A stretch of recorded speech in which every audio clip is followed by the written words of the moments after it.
College Fibro Season 4 akan ada video unta MPTB ki result ki apply lamba ka MPSC tiki don artli ki result tengni page kawai ini result of the interview for the post of Child Development Project Officer under Social Welfare Department March 2024 with apply advertisement of arjar psau March arjar psau but kilala on pendebru manai house name arjar psau hi Oktober is hereby declare the name of the successful candidate recommended by the Commission in order of merit are as follow. Ini kerteng jong candidate juga along successful.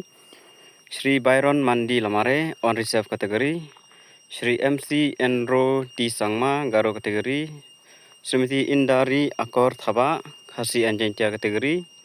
Srimati Kasanchi M Sangma Garo category. Srimati Lari Kenti Dikhar Khasi Anjantia category.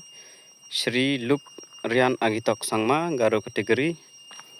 Matshri Bapon Hajong Others Chill Tribes Chill Caste category. The result of the interview for the post of Assistant Public Prosecutor in the Office of the Directorate of Prosecution Meghalaya October 2023. Mungkin advertisement October arjar fly pendapro yakane hadu October arjar arpo sao is hereby declare the name of the successful candidate recommended by the Commission in order of merit are as follow. Shri Shimon Nongrum Shulai or reserve category. Shri Yowan P. Lamin Khasi Jaintia.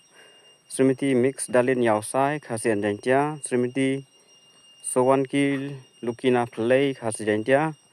Srimati Kara R. Sangma Garo category.